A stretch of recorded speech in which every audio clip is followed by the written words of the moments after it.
So our first session is on the science and how we need to transition to green farming.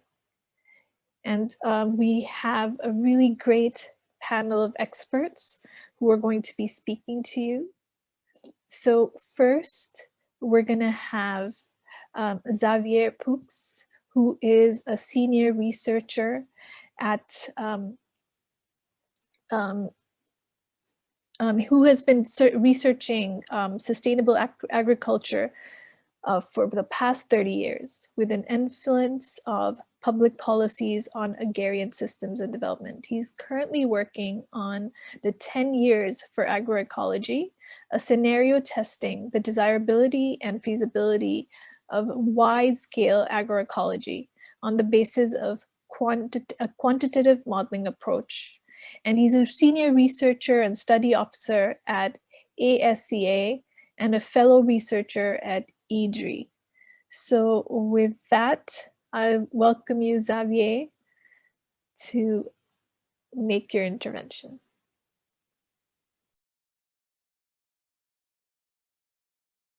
You're on mute.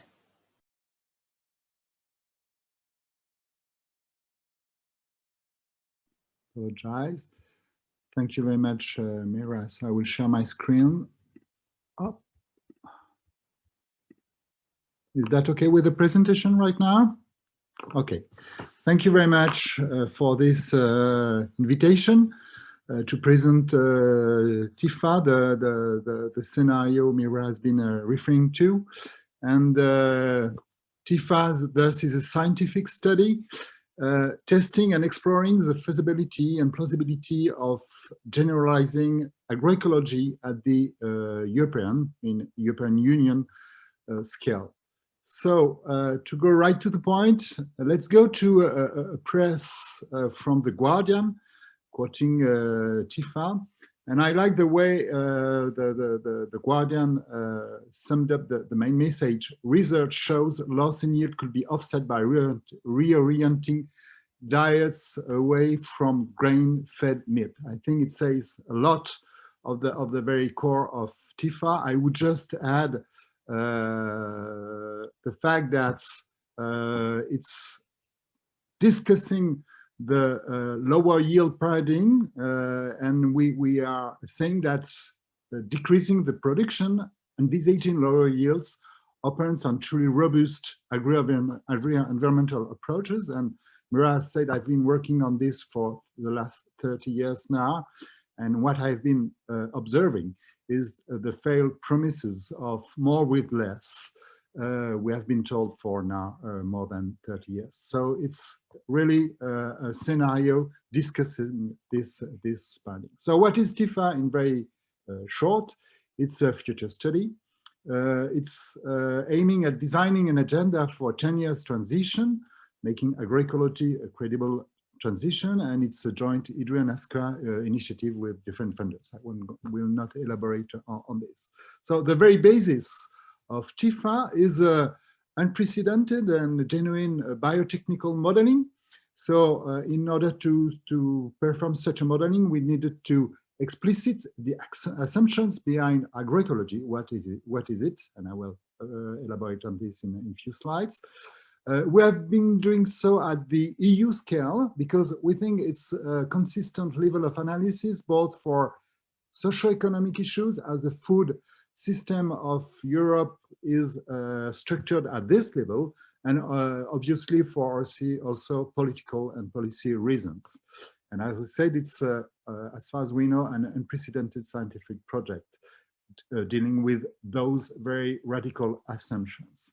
And on the ground of the biotechnical modeling, we are still working on the socioeconomic aspects of this transition. I will give you a few words about this. So let's deal with the reasons for TIFA. As Mira has evoked, we are in a policy debate that is structured by two main narratives. Let's say a productive smart agriculture narrative saying we should produce more, and it goes towards industrial farming and notably livestock production.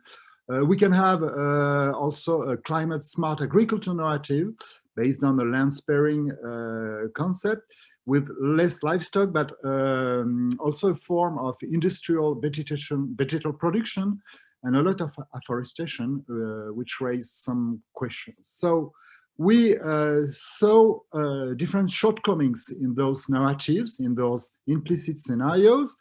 First, on the socioeconomic side, the capital-intensive scenario, there are capital-intensive scenarios, and this is the other side of the decrease and collapse of farmers and the rural life.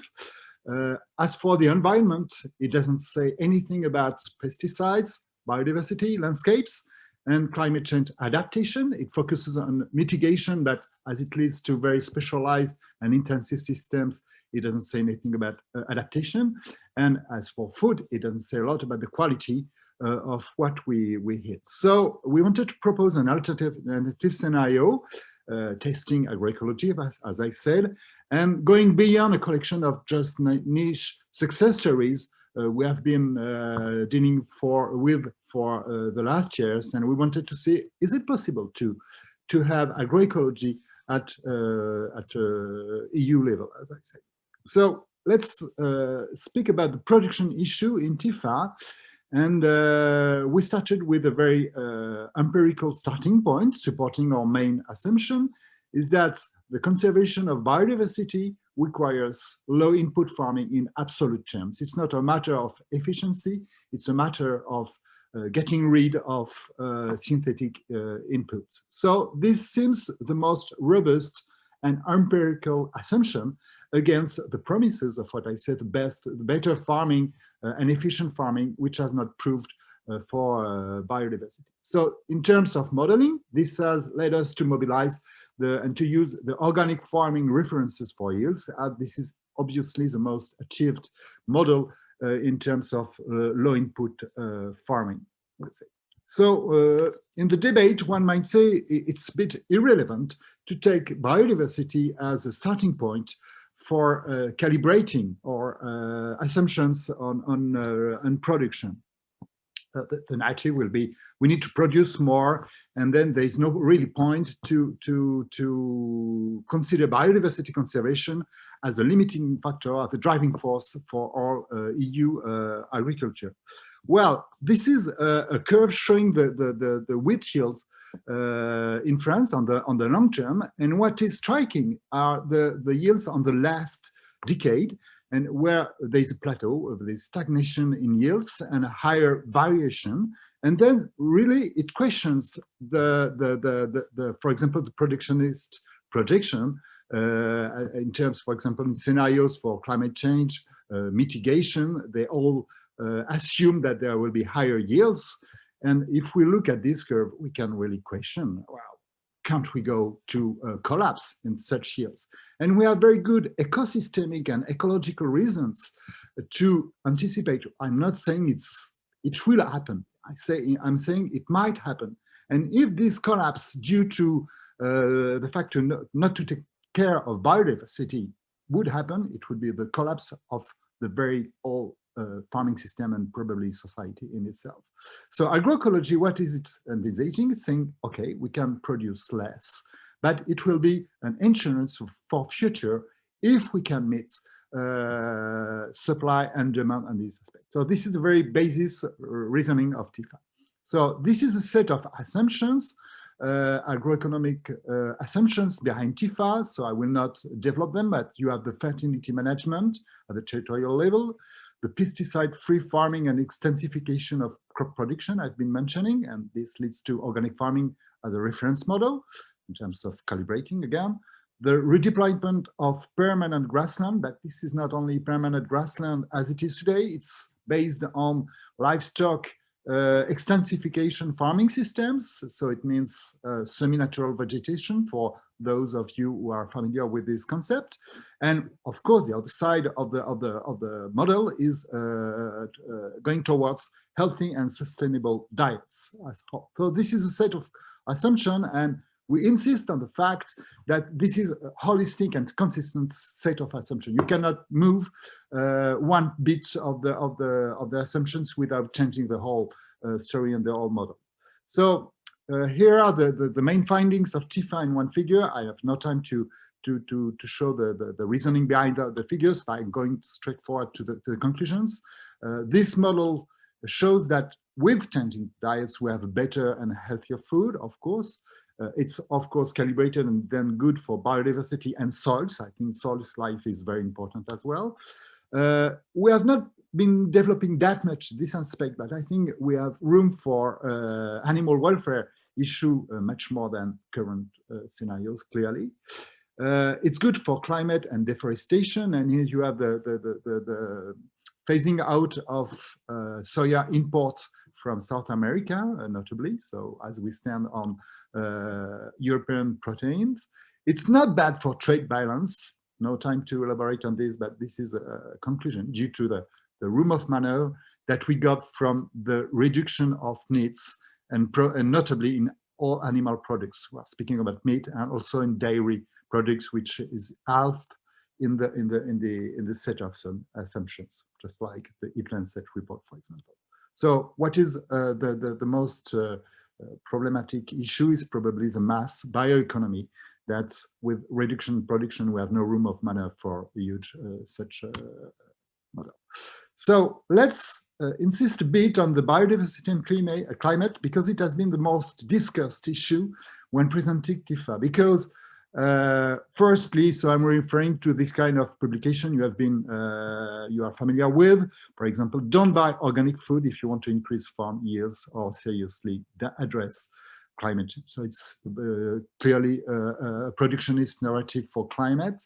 And of course, this kind of conclusion is frequently seen, and there's no issue in saying that if you don't change the diets, of course, this conclusion will be reached quite easily. So we are changing the diets, it's said. And with regards to this, TIFA is based on extensive livestock farming systems, which means methane, which is livestock, which is ruminants, etc. And in TIFA, we only reach minus 10% emissions reduction in methane. So this has been really discussed. But if we take the whole picture, the holistic picture, having ruminants allows a fertility transfer from this permanent grassland, where holds the majority today, the majority of nitrogen and protein usable for farming stands in the pool of permanent grassland.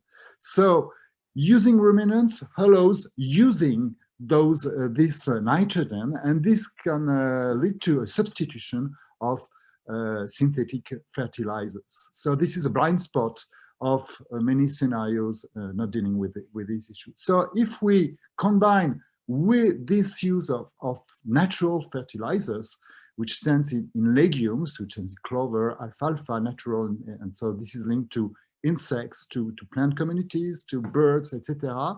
So in these permanent grasslands, you have both the biodiversity and the fertility and nitrogen fertility asset, which is very strong. So this allows reduction by nearly 70% of N2O emissions.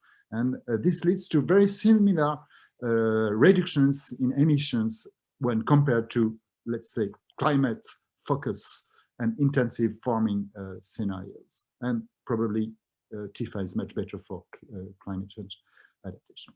So Xavier, just to let you know, you have about half a minute left. Okay, I'll go very briefly.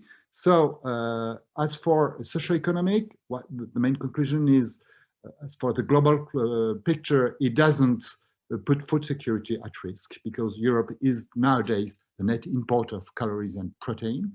In terms of socioeconomic, it's a matter of power, more of technical and purely economic issues. And in any case, the business as usual scenario does not hold. So my take-home messages, TIFA radically and holistically addresses major challenges of agriculture. It does it much more robustly than smart agriculture promises, So provided a change in diet, we can safely envisage the agroecological assumptions for Europe.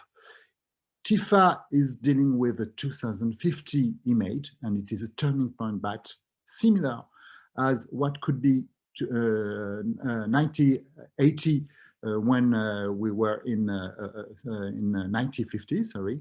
And then the message is this transition must start now. We have 10 years for it only, and we have to act now. Thank you very much. Thank you so much, Xavier. That was very, very intriguing. And thank you for that message that the time is now. So that sounds like a call to action. Before I invite our next speaker, I just wanted to explain the Miro board again. So you got a link in your chat.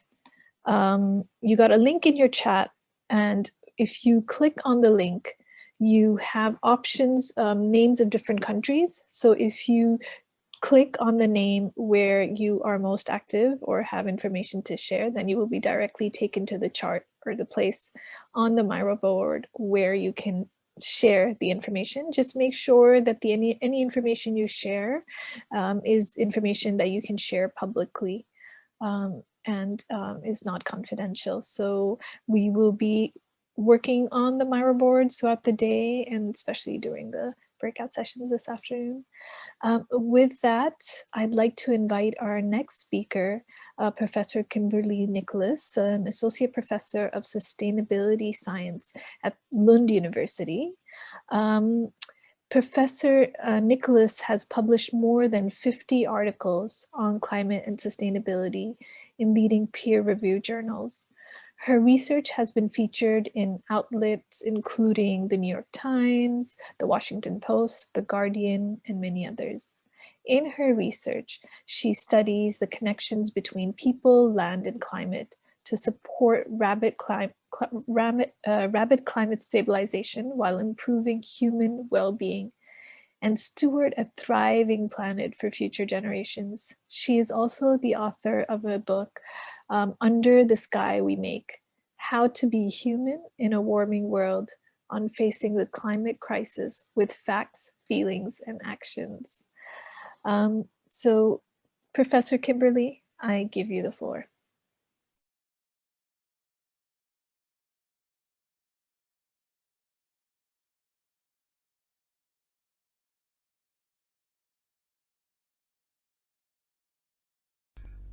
There we go. Thank you so much, Mira.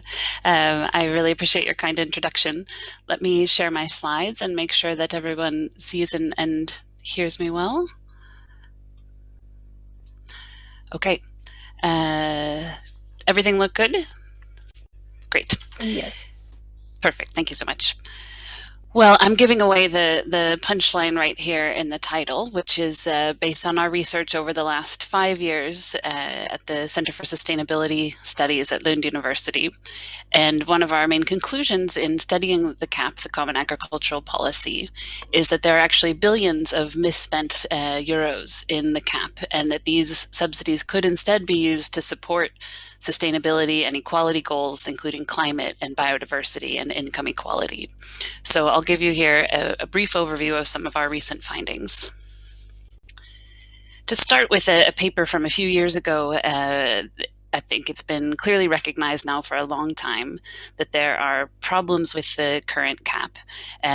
This is the largest budget item in the European Union budget. It's been an average of about 54 billion euros per year over the last decade and a half or so. And it's around 40% of the total EU budget. So it's a very important policy, and it's absolutely essential to reach critical policy goals in the EU. But at the moment, as the previous speaker mentioned, there are a number of problems with the CAP. At the moment, it is incentivizing production at the expense of quality, so really looking only at quantity. The kinds of food that are being produced are often unhealthy and leading to increases in ill health and non-communicable diseases like obesity. We know that agriculture is second only to fossil fuel use in causing the climate crisis, and largely through livestock production, again linking with the previous talk. And over demand and overproduction of animal products is a big problem there, both for biodiversity and especially for climate in terms of excessive land use.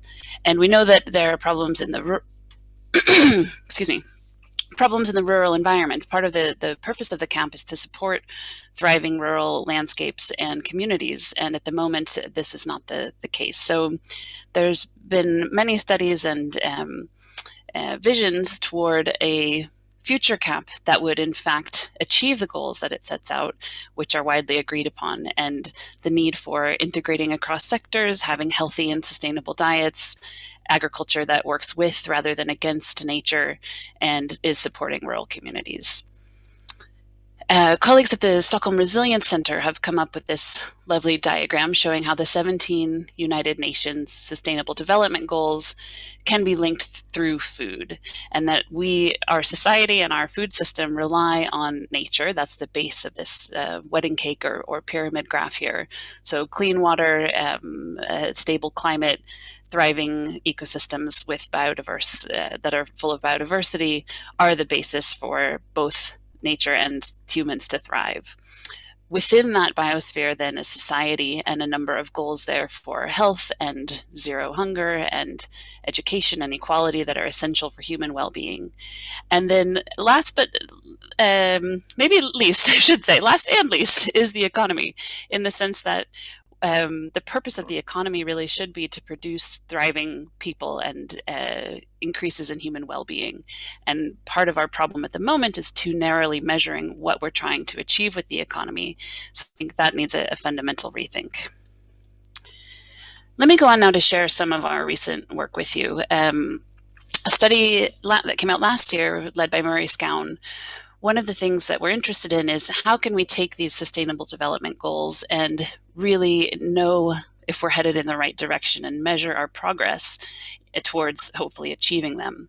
What we found is that at the moment there's quite poor alignment between the sustainable development goals, both internationally and at the EU level, and the common agricultural policy. And the way that we showed that was through this method that we developed, which I illustrate here, which is taking quantitative indicators of the 17 Sustainable Development Goals, and in the top case, you can see that they're aligned between the EU's indicators for the SDGs and what's actually measured and monitored as part of the CAP. So we do measure and monitor, for example, risk of poverty and nitrates. So those are two goals that we are tracking. But we didn't find indicators that actually measure how are we doing in terms of sustainable production and consumption, in terms of toxic chemicals, or a big gap is not measuring climate-related losses, which are a big risk from climate change in agriculture.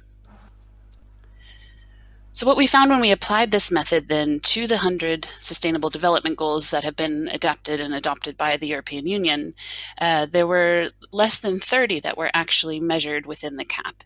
And here we've mapped those against those 17 Sustainable Development Goals on the outside ring.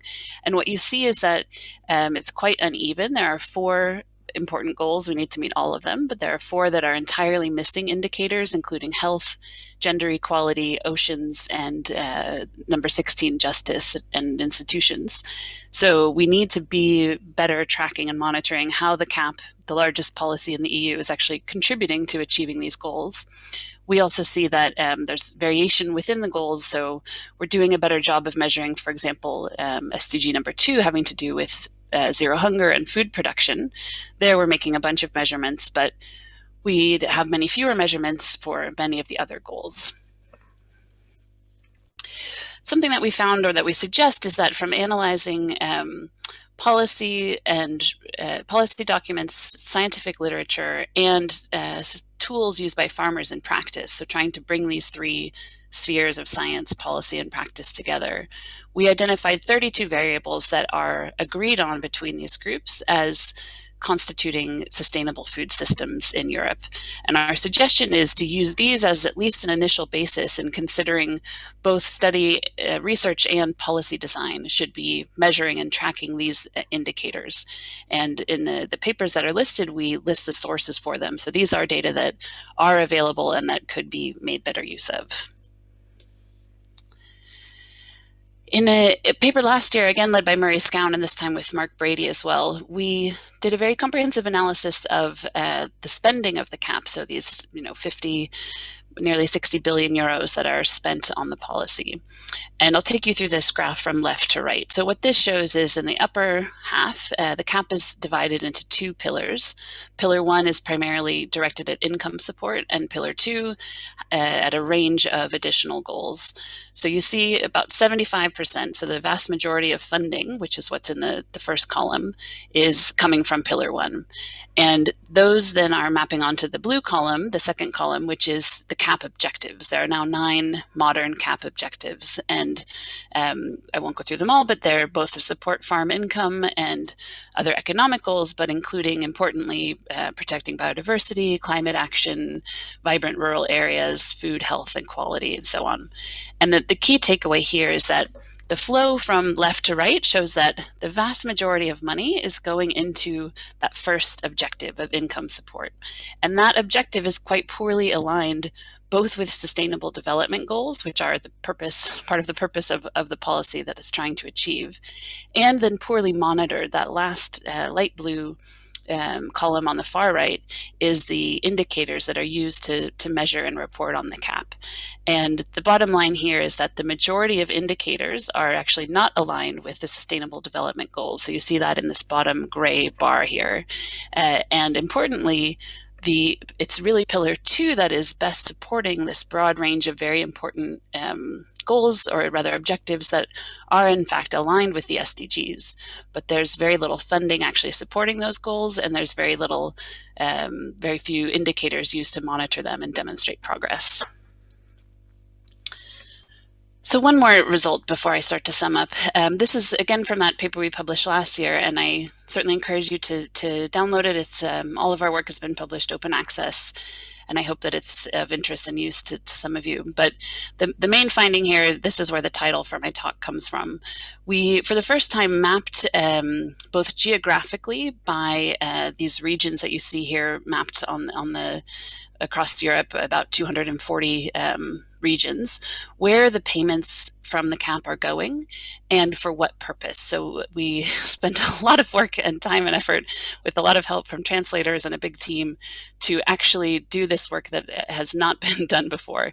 And I hope that folks at the Commission will actually carry on forward doing this work, because I think it's just essential that we know where this public spending is going. But the key takeaway here is that we found more than 40% of the CAP payments were actually misspent. And by that I mean they're doing things that are against the purpose of the CAP. The biggest problem is that they're increasing income inequality. And we see that in the leftmost graph here, where over 26 billion euros in 2015 in this case were spent in areas that were already profitable, and where farmers in fact did not need income support to achieve the median EU income. Many of these payments go to— Dr. Nicholas, just a half a minute left, sorry. Great, I'll just wrap up. Many of these payments go to the regions that have the fewest jobs, so they're really not supporting income in the places that it's needed. We also found that very little of these payments, about 15% or less, are actually supporting climate or biodiversity friendly farming. And that again is a huge problem, especially when you consider the recent EU policy goals, for example, that the promise that 40% of CAP payments will be climate-friendly farming. I haven't seen any mechanisms that will actually ensure that the money spent is tripled in that direction. We need to ensure that that actually happens. So just to conclude then, we have really, I said here we need, but we also really have this shared agenda for sustainable food systems. It's clear that this is a shared goal and need. We need to do a better job of using existing indicators across the Sustainable Development Goals to measure and monitor progress. And our policy recommendations are, first, to make income support needs-based so that we are actually decreasing income inequality and supporting farmer livelihood in areas where it's not already profitable in the market. But importantly, that is connected to results-based payments for public goods, meaning farmers who adopt the techniques that we heard about in the last talk, who are using extensive and biodiversity-friendly farming, for example, are rewarded for providing that public good if they're not being paid for it in the market. And I'll just conclude by saying, again, all of our research and data sets and maps are available open access, and I hope that they're of interest and use to you. Thank you so much. Thank you so much, Professor Nicholas. And I love that everything is open source. Next, I'll invite Dr. Guy Peer, who is a scientist at iDiv and the German Center for Integrative Biodiversity Research. He will be talking to us about whether the CAP can work both for farmers and the environment. Dr. Peer is a conservation biologist focusing on the impacts of anthropogenic changes, especially in agriculture and on biodiversity and ecosystem services. His core focus is on the CAP and how it affects farmers, the environment, and the interaction between the two, which is what we'll be hearing about today. He has led a comprehensive fitness check of the CAP performance and attempts to support the CAP perform with best science. So Dr. Peer, over to you. Thank you very much for inviting me to give this talk, and thank you very much also for your introductions. First, about the huge amount of science that indicates that we know what needs to be done in order to protect biodiversity and to benefit farmers. And we know that the CAP is not functioning to its aim and actually supporting those needs. So the question now is actually, why is it that the CAP is not performing? And what will happen in the coming CAP, and what is the reform currently doing with the Common Agricultural Policy? Are we going to see a fairer, a greener CAP as policymakers are promising us? So to put the background in a clear way, already in 2014, we published an assessment of the greening measures where the European Commission were claiming that the next CAP was about to be much more green because now they installed mechanisms for greening, what they call Pillar 1, or the income support direct payments. And we said it's not going to work. In 2017, we explained why it is indeed not working and how it could be improved from a perspective of biodiversity towards those ecological focus areas. But then in the same year, 2017, we've also conducted a fitness check of the entire Common Agricultural Policy together with 20 other co-authors, where we evaluated the performance of the CAP towards its own objectives. And one of the staggering results that you can see on the upper right side is that it's not only that farmland birds are declining or that we are losing the insects, the pollinators, soil and water, but we're also losing the agricultural employees.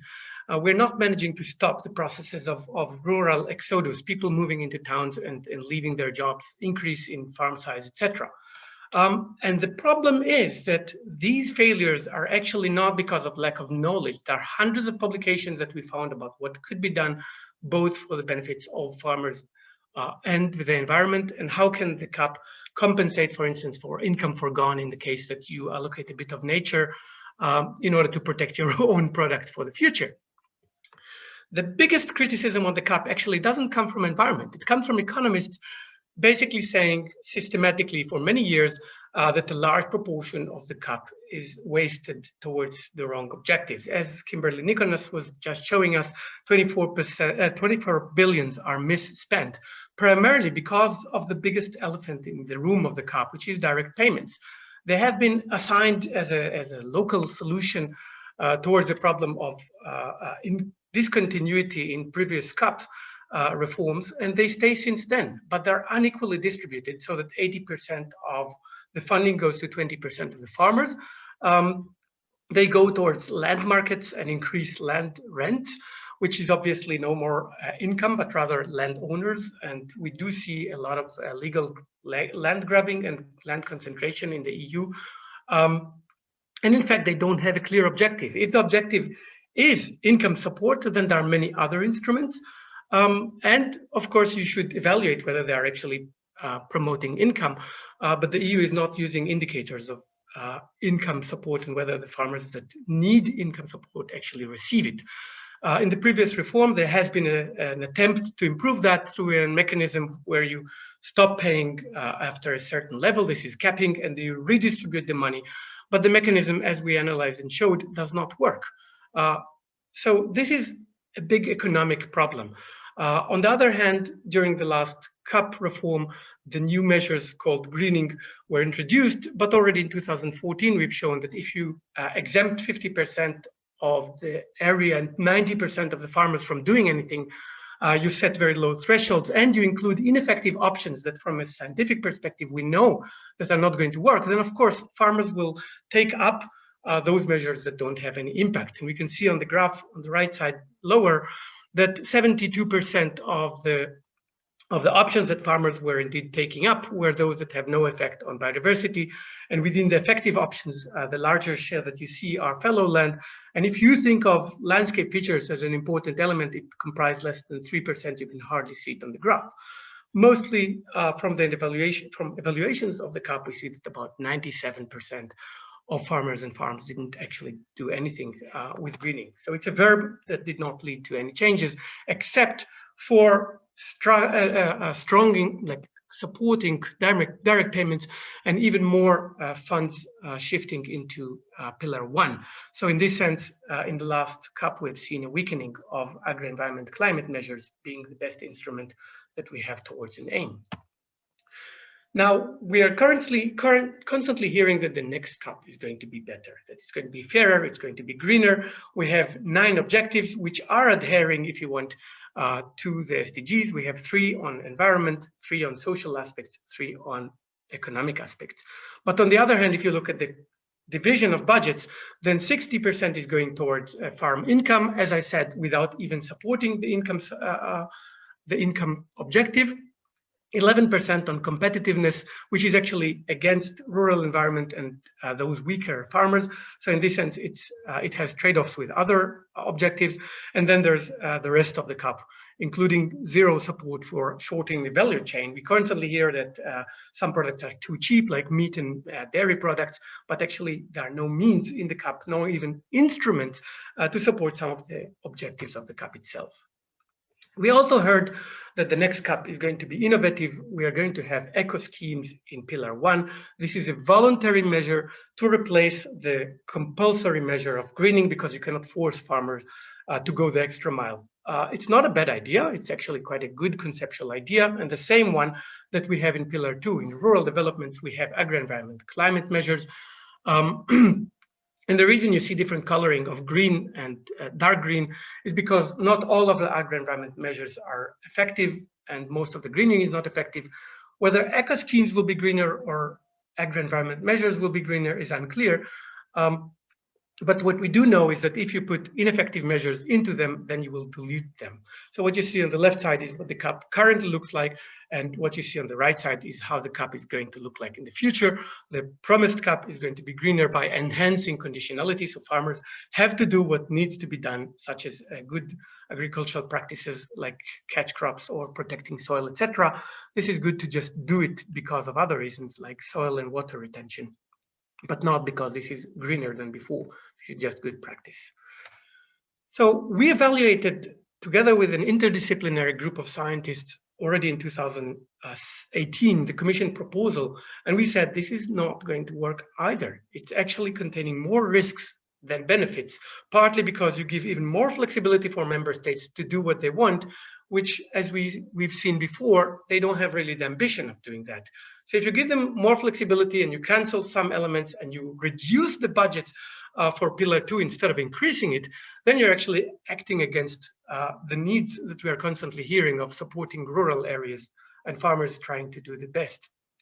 And so from a scientific perspective, the conclusion was that the concern, both that is raised by small farmers, weaker farmers, etc., and by high nature value farming areas, and by the public, is justified from a scientific perspective.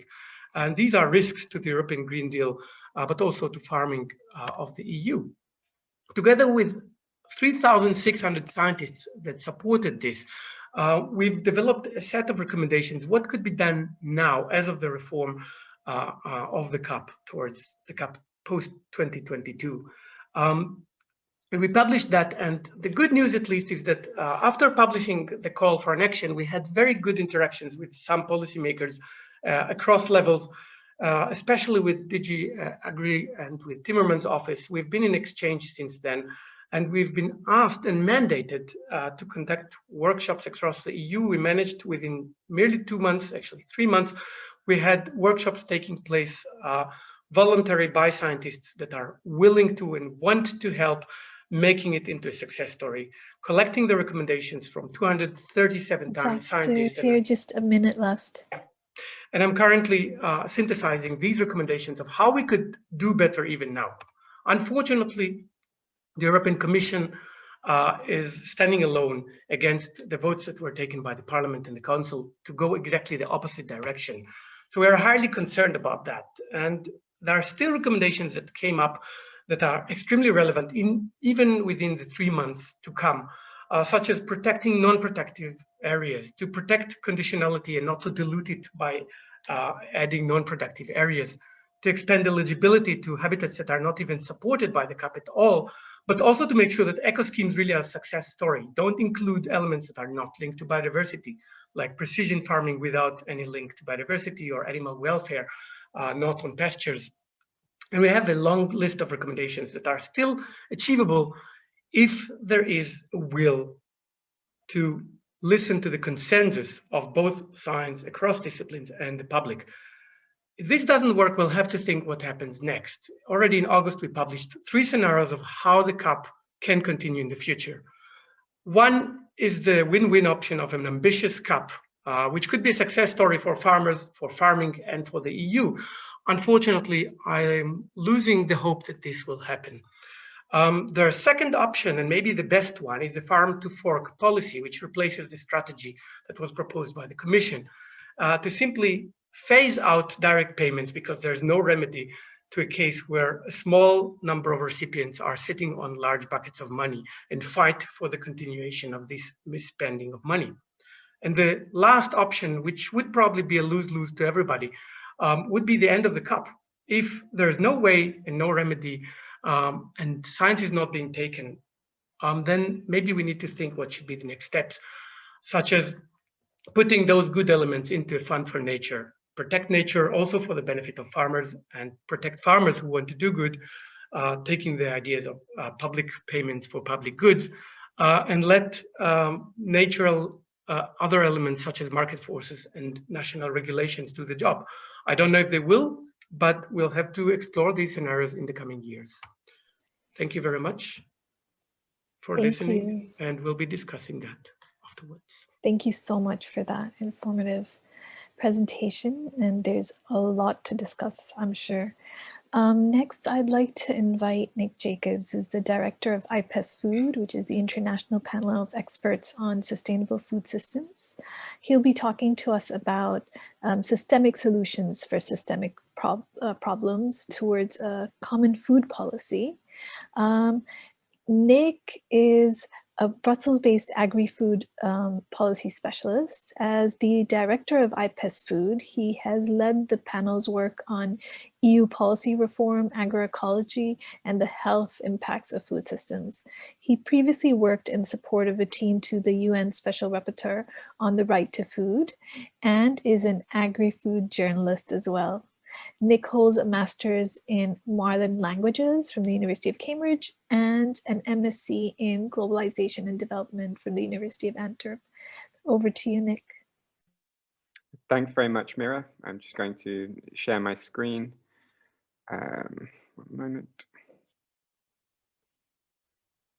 Right, hopefully you can all see my presentation, and the slide should be a good size. So thanks very much, Mira. I'm representing IPES-Food. Just very briefly about this organization. It's a panel that was created in 2015, bringing together experts from a range of different scientific disciplines, also from civil society and social movements. So having all these different types of expertise around the table to come forward with a vision for how to reform our food systems in Europe and globally. Now, at IPES-Food, when we started looking at the question of how to develop a common food policy vision for Europe, our starting point was, as other speakers have mentioned, that the CAP is very much blocked. It's maybe even unreformable in its current state. And so we looked at the need to really change the way we make decisions, the type of policies we have, and the way we set priorities in food systems. And we embarked on a 3-year process to co-develop this vision, working with partners from civil society groups, social movements, farming groups, policymakers as well at the local, national and European levels. I won't go into detail on the process here, but in February 2019, we published the Common Food Policy Blueprint. And we're now somewhere on that final curve. And we've optimistically included here the Common Food Policy vision being taken up by the EU institutions. We're not quite there yet, but obviously we were happy when in May 2020, the European Commission launched its Farm to Fork strategy. And I'll come back to that later in the presentation and the extent to which it really meets the objectives of a common food policy. So through this process, we were able to identify several pressing reasons why we need to move towards an EU food policy. The first reason is that we need to address and resolve the many conflicts and contradictions between the various sectoral policies affecting food systems at European level. So that's the CAP, first and foremost, but also health policies, environment, trade, food safety, development, social policies, and many more. And there's also a need to build much greater synergies between all of the different tools we have to improve food systems and the different pots of money being deployed for this purpose. So just a few very quick examples of the kind of contradictions and missing synergies we found. First of all, we have within the CAP, young farmer premiums to get younger people into agriculture. At the same time, we have a subsidy model that drives up land prices and actually reduces access to land. We have fairly strict environmental standards in the CAP, although not strict enough and not effective enough, as we've heard. At the same time, we have the defunding and kind of deprioritization of farm advisory services across Europe. And those are the services we would need to get farmers implementing integrated pest management, diverse crop rotations, and much more. We have fairly ambitious climate targets at EU level. At the same time, we have free trade agreements that continue to be concluded on the explicit premise that we're going to be able to export more and more meat and dairy products to the rest of the world. And obviously these are sectors with very high emissions. There are also a lot of missing synergies between the different levels of governance, so between EU, national and local levels. And within the CAP, we do have tools to support local food initiatives, particularly the leader schemes in Pillar 2. At the same time, there's really a lack of prioritization. This is the same funding pot that can be used for business as usual investments in farm productivity, infrastructure, and so on. So there's competition between these different types of funding and not a clear enough signal of support to those local initiatives. The second reason why we absolutely need an EU food policy is that we need to map out ambitious transitions along the food chain and over a long period of time. When you look at the climate indicators, biodiversity, even the loss of farming livelihoods and price pressures, these are not, we don't need incremental changes. We need a really fundamental redesign of food and farming systems around Europe and completely different incentives. If we look at agroecological transition, we need clear support within the CAP. We also need new advisory services to retool farmers for this transition. We need new types of markets to remunerate farmers who are producing sustainably, and we need to protect those farmers against dumping of cheaper produce within the internal market and from outside. If we look alternatively at the transition that we need towards healthy, sustainable diets, it's pretty clear at this point that it's not just about asking consumers to make the right choice or giving them a bit more information. We need to change the food environments that people live in and make the healthy, sustainable choice the easiest one. And that brings a whole number of different policies into play, from urban planning and licensing policies that affect access to food, tax incentives, social policies that affect pricing and the affordability of food, and also the marketing policies that really shape people's food habits. So it's clear that all of this requires joined up policy interventions, and it's hard to do that without having an overarching food policy. Finally, and perhaps most obviously, we need more democratic decision making at European level. And it's clear at this point that the CAP is an agricultural policy that affects the whole food system. It even has explicit objectives for the whole food system. And yet it is, in name and nature, an agricultural policy. And at the crucial moment in reform processes, it is controlled and influenced mostly by agricultural lobbies and by the agriculture committees and departments within the European institutions. So by shifting from an agriculture to a food policy, we can get more people around the table on equal footing, including health, environment, development interests, and involve those people in designing and meaningfully affecting those policies. And in doing so, we can really fix the democratic deficit that remains such a problem for the European Union. So through this project, we didn't just make the case for a common food policy, but we actually mapped out very concretely what that would look like. And I don't expect you to be able to read the diagram on the right. It's something interested people could look at in the report. There are 84 concrete proposals for the short, the medium, and the long term, many of which affect the CAP, many of which don't. And crucially, these policy reforms are clustered under 5 overarching objectives. And these objectives are goal-oriented. They're descriptive of the transitions that we need in food systems. These are really 5 transitions that we think have to happen in parallel if we're going to get to sustainable food systems in Europe. Firstly, access to land, water, and healthy soils. Secondly, building climate-resilient, healthy agroecosystems. Thirdly, delivering sufficient, healthy, and sustainable diets for all.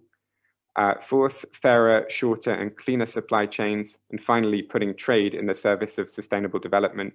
And there is a 6th chunk here in the diagram, which is proposals just about the governance architecture itself. So for example, having a vice president within the European Commission responsible for sustainable food systems. Coming back to the farm to fork strategy, this is a key plank of the Green Deal proposed by the von der Leyen Commission soon after coming into office last year. Clearly, this is a step in the right direction. It's a strategy that includes a long-term vision for the food system. It lays out a legislative program for the next few years and really articulates these things together. So that's a big improvement on having ad hoc actions on labeling and farm subsidy reform and trade and so on.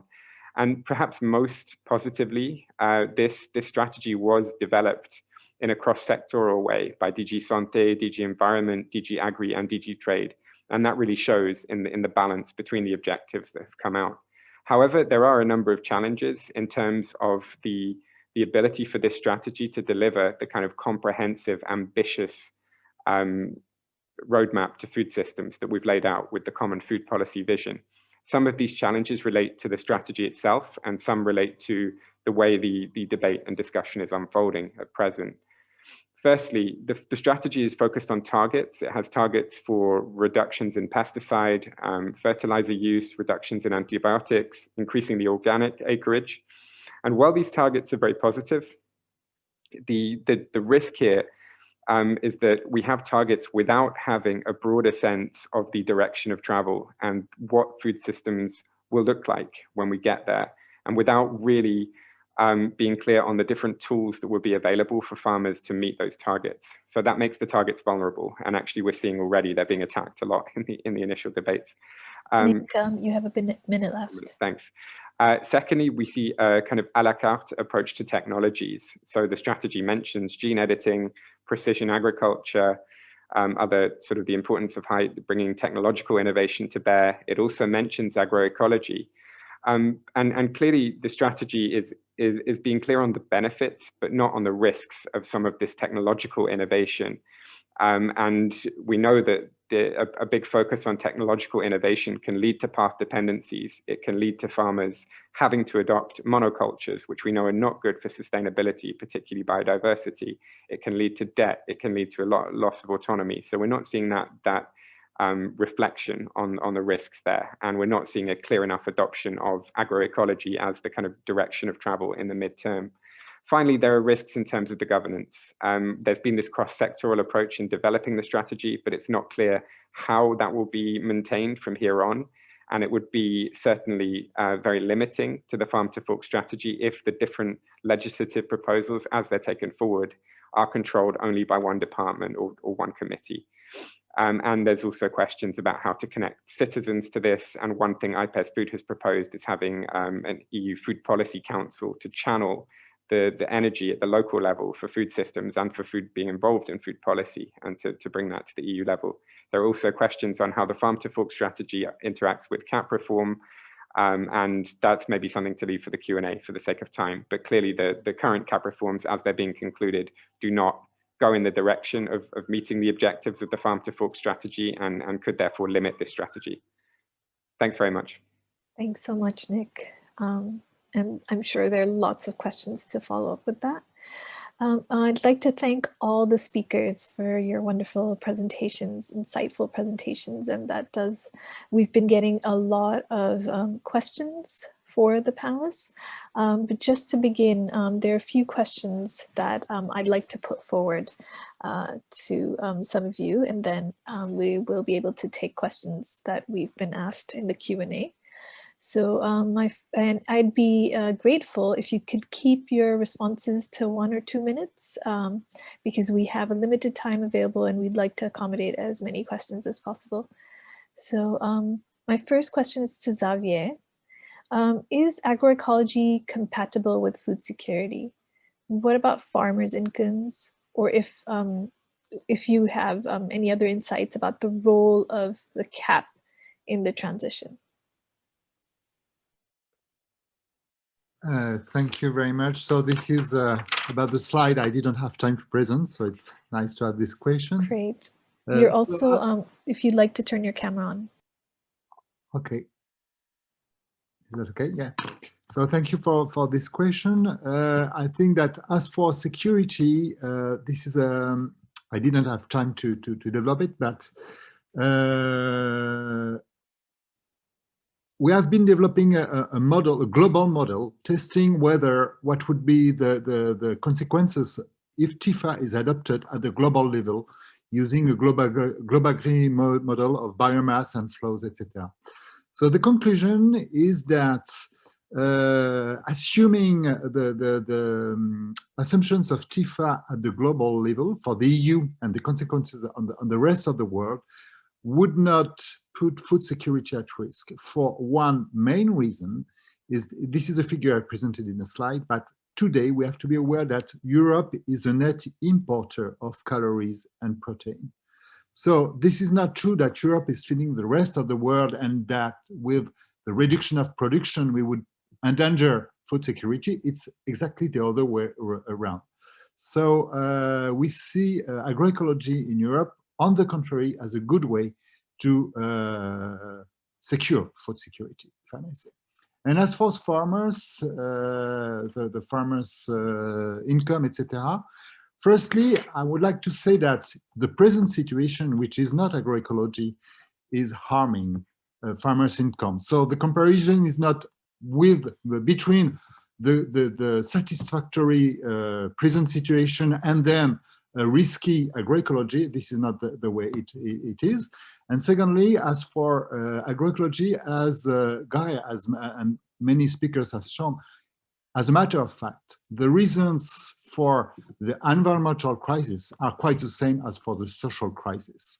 It's a matter of capital, it's a matter of machinery, etc. So agroecology, by putting more autonomy in the farming systems, might well increase the farm wellness of at a whole. So that's fine. Thank you so much, and it makes complete sense. And of course, I completely agree that the underlying systems that impact now agriculture are also the ones that impact social inequity. So thank you for raising that. My next question, and I invite either Guy or Dr. Nicholas or Professor Nicholas to respond to. Do you think the CAP can be reformed? And what happens if the reform fails? So maybe both of you would like to respond to that. And just a reminder, 2 minutes each. So Dr. Peer and Professor Nicholas. You're asking a very political question, of course, whether the CAP could be reformed. And here, from a scientific perspective, it could be reformed because there are small changes that can make it work. It can also be reformed if there's an understanding that there is a consensus in there, meaning that it's not about farmers against environmental organizations or about farmers against environment and vice versa, but really there's a joint interest. In fact, we should all have the interest that the CAP succeeds, because if those farmers that need assistance are being given this assistance, if those farmers that feel that they lose income because they preserve bits of nature will be funded by that CAP, then those mechanisms that are already installed in the CAP actually would work. So there's been a large amount of literature showing that if you just give, for instance, the member states the possibility to transfer the budgets into Pillar 2 and particularly into agro-environment measures, make sure that these are evidence-based and that scientists and other experts accompany the process. If you allow collective implementation, as you call it, the Dutch model in some places, where farmers cooperate with each other, you create not only ecological cohesion to create corridors and to restore nature, but also there are studies showing that these mechanisms are good for creating social cohesion, joint learning, and working together. So in fact, you are strengthening rural environments. So if the parliament or parts of the parliament and the council or parts of the council will decide to adopt the European Green Deal instead of fighting it and recognize that there is a potential actually for a CAP which works, then of course the CAP will be reformed within the coming months. I don't think it's impossible to achieve it, but I think at the moment that there is so much opponents to this progress that it's really a shame to see all this knowledge going down the drains. And I can only hope that this will not be the case. So we'll have to wait. It will be a lot more difficult if the trilogue negotiations come up with a CAP which does not support the knowledge and the needs of farmers and nature. Thank you so much. Dr. Nicholas? Well, Guy is a hard act to follow on CAP reform, but I'll just say I would agree with what you said, and I would just add that, well, yeah, as a scientist, I mean, we can say what is needed and what the evidence shows works. And I see not just within this field of CAP reform, but also in terms of climate action and halting biodiversity loss and the challenges we have in front of us, where we're at this critical turning point for the world and humanity. What our job is collectively in the next decade is to make what's necessary politically feasible. So I think that's redefining and reworking what is politically feasible. And there are, of course, entrenched interests that benefit from the current system. And it's long been known, and we've further confirmed, about 80% of CAP funding goes to 20% of farmers. Those are in most cases not the farmers who most need the money or who provide the most benefit to society in terms of nature protection and other public goods. So highlighting that and getting political will behind that. And I think maybe one of the biggest challenges that I see of CAP reform is how wonky it is and how difficult it is to understand what's actually up for debate and why it's important, because it's very technical and it's, yeah, it happens in a very complicated way. So I think events like this are really important to translate some of the knowledge, help spread the knowledge, develop new partnerships and collaborations, and brainstorming how are we going to get the word out and actually make what's necessary feasible and possible. Thank you. Thank you for that. Yeah, that makes a lot of sense. And I think networking opportunities like this event is creating, as you said, is good to get a lot of people involved who may think that the issues are too technical and kind of stay away. But as Nick's presentation showed us, that everything, well, all of your presentations showed that it's all interlinked and it impacts our food systems. So that's a good segue into my question for you, Nick. What happens to the CAP in a common food policy scenario that you presented? And while the cap is still there, what happens in the meantime? How do improvements happen when there isn't yet a common food policy in place? Thanks, Mira.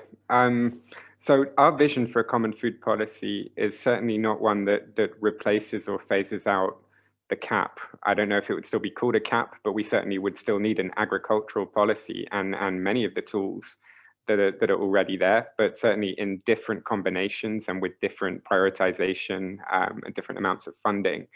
And if you take the 5 objectives that I laid out for a common food policy, if that's your starting point, then you would come to a very different kind of cap to support the implementation of those goals. And it would look a lot more like Pillar 2. I think that would be the starting point. A lot of the best aspects of the cap are in that rural development policy. They are targeting, they are much more targeted overall. And if you look at, for example, the UK that's now starting and developing its own agricultural policy outside the EU, the logical starting place is public payments for public goods. And I think that would have to be the starting place for a food policy.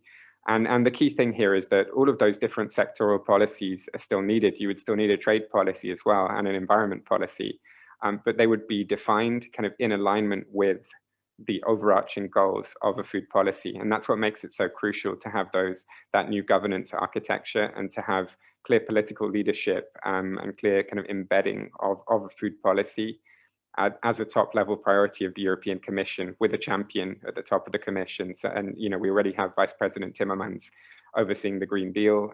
Really having food policy up there as a key part of that is crucial to make sure that those other policies and those other commissioners do align with that vision. And then so what do we do with the CAP right now? I think the hope has to turn to the strategic plans. And the European Commission has laid out these broad objectives for the common agricultural policy, and I think it's up to member states to try to meet those and to say, well, we can't do that just with the CAP as it is, and we're going to start deploying other tools as much as possible, much more on the demand side, much more to shift the supply chain and consumer habits as well. Those kind of food environment policies I mentioned, a lot of which can be done at the national level. So it'll be very interesting to see what member states do with their strategic plans. I don't want to imply I'm very optimistic that they'll do that, but there's certainly things that could be done. Thanks so much. And I'm sorry, I know that Dr. Peer wanted to come in on the questions around misinformation that exists. So I'd like to invite you. And just a reminder to folks, in the Q&A, we see a lot of questions, but since we have 15 more minutes available, it would be great if you could vote up the questions that you think need to be asked and make sure that they're addressed to somebody. Thank you. So I will try to link 2 issues together because there are several discussions that I see in the thread regarding precision farming. And I brought up this issue on misinformation actually as a continuation to the discussion we are hearing. And these are not directly related to each other, but they are complementary. I think the biggest barrier to a CAP which works is this issue of providing the public with reliable information. So when we hear from politicians saying this next CAP is going to be greener and fairer, whereas the reality shows exactly the opposite, then this is the misinformation. When we are hearing, well, the CAP cannot allow itself to do that because of a corona situation, whereas in reality, there hasn't been any issue of food security really emerging. And food security issues, if they exist, would require us to produce food rather than feed and fuel. Or if there really was a food security issue, or I would say it differently, the biggest risk for food security is actually coming from climate change and from the erosion of soil and water and pollinators and the fact that we are using the land so much that we cannot produce anymore. So in fact, the strength of a CAP that works is one that really brings the shared benefits, those win-wins, and supports the farmers in doing that. And the mechanisms are actually there, but they're not used because of the pressures not to do so. And the precision farming in this sense is an example of where you dilute the CAP simply because precision farming is a lot of things. There are many technologies, but we actually see that technologies are actually the main driver of people leaving the rural areas. You don't need all these farmers working out the land because you can have it with a few machines. precision farming in itself is just a technology to become more efficient or to reduce the use of pesticides and more target them, but eventually it's still a mechanism to create monocultures. There are precision farming options which are beneficial to biodiversity. They were not included in the flagship options of eco schemes. On the other hand, there are other instruments that could support it, for instance, investment measures. So why should we dilute one instrument with another? If we're mixing up the objectives, then we will turn up doing exactly what happened to greening, and this we cannot allow ourselves. So it's not about good and bad or evil and whatever. It's about putting the right budgets and decisions in the right places and not mixing up objectives. And the objective is the win-win. That's it. Thanks so much for that, and thanks for that clarification, because we saw I saw a lot of questions around precision farming, so thank you for that. I know that Xavier also wanted to talk a little bit about the strategic background for the CAP reform, so I'd invite you to respond or invite you to talk about that, and then I'll look at how the questions are being voted and go to our audience questions. Okay, thank you. I think it does, as a matter of fact, we are doing a lot of efforts to consolidate our positions and make propositions. But when you are in the head of a policymaker, politician, for example, presently the Minister of Agriculture in France is completely against any reform and is supporting options which are not scientifically based, and it's quite clear. And I think that in the mindset of such policymakers, we are proposing agroecology or good whatever science, but in their head they have another option, which is the continuation of the present, the business as usual scenario, and they don't see the risk of it. So in order to strengthen our strategy, we need to both work on strengthening our proposition and putting the risks of the continuation of the current system very, very clearly. We have to, the stick and the carrots all together, we have to shame and to name and shame what is the option. I think this is very important. And the case of precision farming is very, very illustrative of this, because as long as you pretend to propose a solution which is based on this precision farming, policymakers with all risk prefer it, because this doesn't move, it doesn't change the interest of it. And I would just add that precision farming is presented as a future-oriented option, but it is the story of agriculture for the last 50 years. So precision farming is more of the same we have been experiencing for decades. This is not future, this is past. Yeah. I just was wondering if anyone else would like to come in on that. And then I can move to a couple of questions. One, again, for Xavier. But just before I move on to the questions, just if anyone else wanted to come in? No. Okay. So Xavier, there's a question to you from someone at ARC 2020. Carbon neutrality isn't possible with agroecology, according to IDDRI research. Agroecology and carbon neutrality in Europe by 2050. What are the issues around that? What are the implications of this? Firstly, is that statement true? And if so, then what are the implications? Wow, this is the question. That's an issue.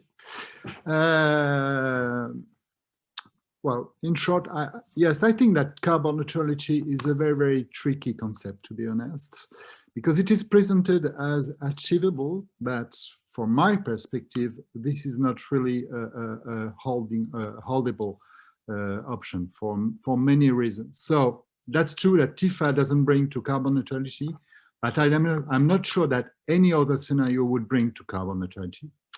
And I think carbon neutrality is a very, very dangerous concept that can hide the need to reduce emissions first. So it makes promises that we can store carbon in order to compensate emissions.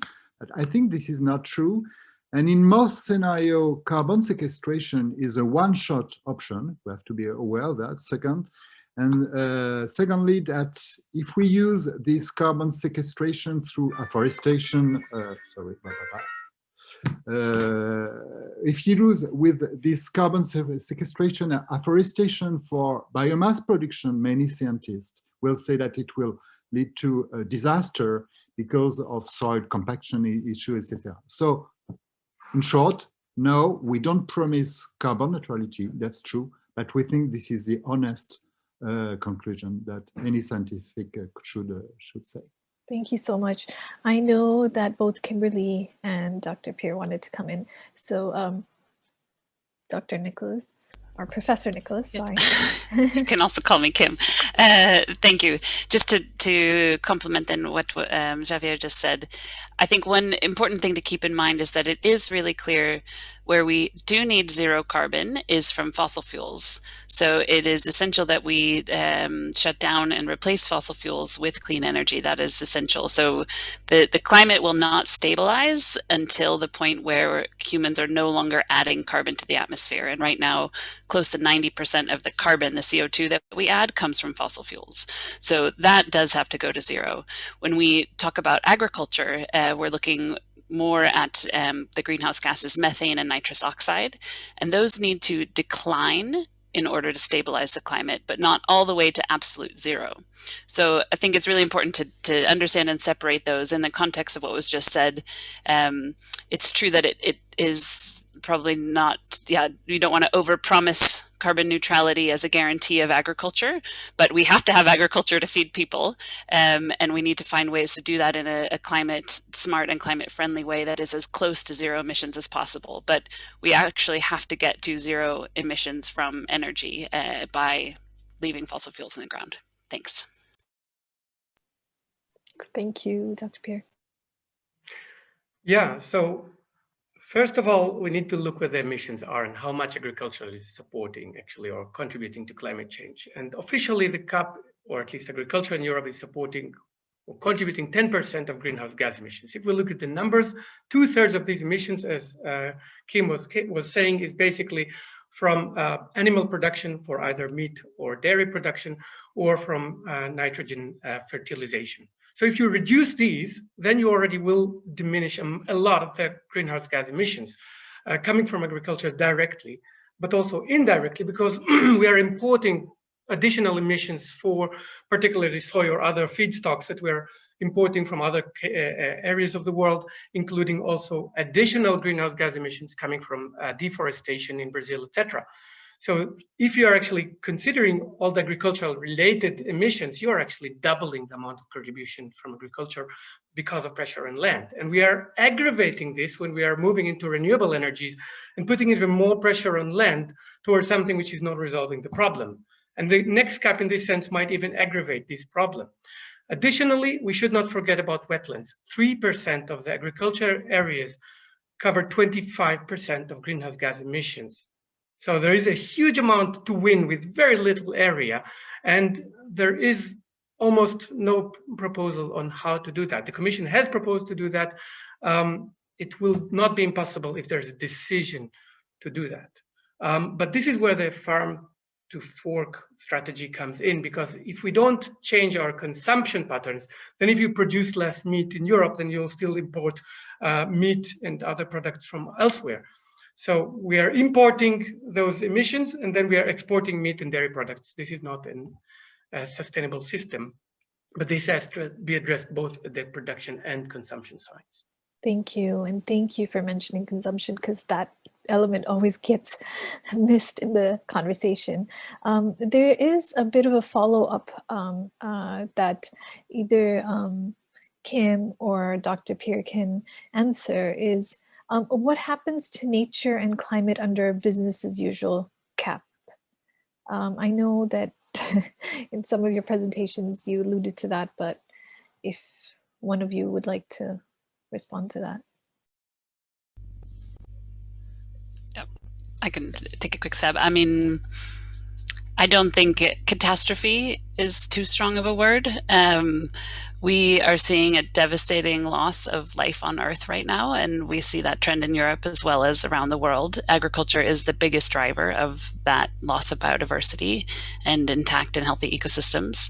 So, and we're currently on track globally under business as usual for something like 3.7 degrees Celsius of warming, which is absolutely catastrophic. So business as usual is a terrible choice. It is a choice, and it's one that we can avoid, but it requires really enormous, sweeping, heroic changes. So that's what we're here for. That's what we need to make. We have this really critical window where we can actually make a big difference, and we know what we need to do, and the challenge is getting it done. Thank you, and thank you for that very clear response. Okay, Dr. Pierre, if you could keep your response short, because I have one last question. Very shortly, we have a triple catastrophe, and we see that constantly happening. So we have climate change, we have biodiversity collapse, and we have pandemics. People are leaving the rural areas to put themselves in urban areas where they live in huge packs of people that deliver diseases between each other. We are risking our futures from all directions together. And there are solutions to these. So in this sense, a colleague of mine who's one of the lead authors of IPES has now published, Joseph Settele, published a book which is basically saying we are under a triple catastrophe, and we cannot allow ourselves to do that. Even in the current funds of continuing from 20 to 22, we have those transition funds for the CAP. We have the COVID recovery funds, which are not used effectively. They could be used for recovery.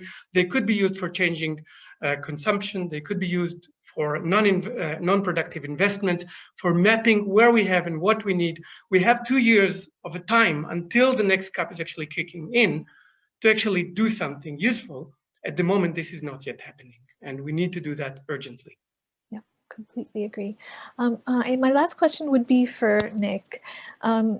Just because your reports and the work that IPES-Food's been doing for a long time really looks at the systemic issues and the underlying issues. And like you said, a common food policy is a step towards that.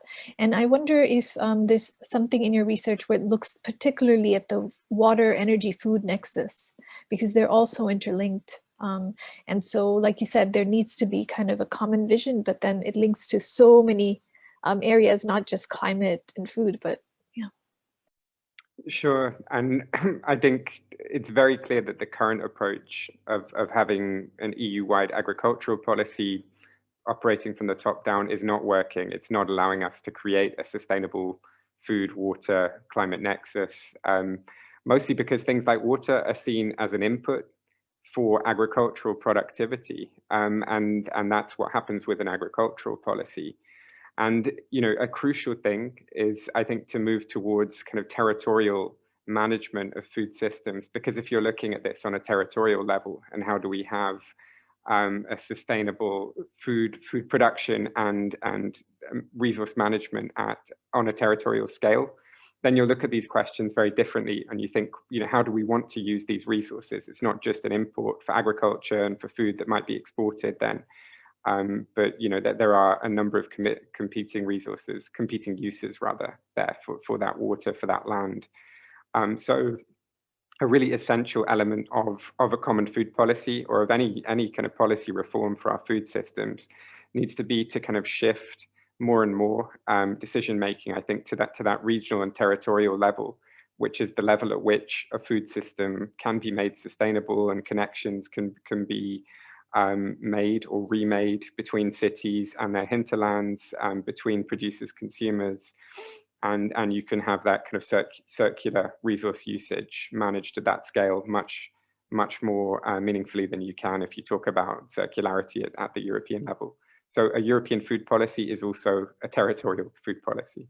I love that. I love that, the whole localization aspect of it. And I think that also brings in the questions around land and land policy. So, but I'd like to thank all of you for the interesting presentations and this Q&A session. I know we had lots of questions that were asked, and maybe will be